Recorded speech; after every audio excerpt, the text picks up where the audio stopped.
Good morning, guys. Dili di siya good morning kay ni. Adto naman tani mata. Apa chika no tanaw sa Paris. Diin himo si Eva. Himo ba ang babae para musunod sa laki? Na siya na dirik mo si Eva ang kinaunan sa Ginoo si Lilith man. Dayon si Lilith kay sa pakiraman wala man siya nisunod sa rules ni Adan. O na ang Ginoo naghimo og laing babae mo na si Eva. Mata ko siya kipangutana. Manong paghuman sa story ni Eva ni Ditso man ni Noah. Manong ni Ditso magkadaghan ang mga tao.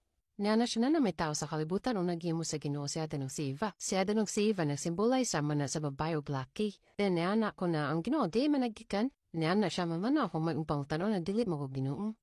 Niana ko what if duwaan ta sa kabata then kita ang duwaan. Niana put ko what if gihimo ta sa alien. Nung tana siya sa kunin nakaano ko sa iyo sa buntag. Dayon gipangutana na ako siya balik nanong 365 man ako sa katuig. Niana siya na. Sa sinanang panahon ko na ang star ko ilang gibasihan, dayon ang utana kung anong 12 man buwan ang sa katuig. Niana siya na 13 nakabuwan sa una, Diyos sabra sa mga tao. Sa una, ang baisiyan sa buwan ka ng pag full moon. Mato na ako na anong 24 man ka oras ang usakadlaw. Niana siya na ugma na sa kupang tananay mong kabuang. Mani manatagot og pancake na sunog pero gawat patanas asya mo mata kay.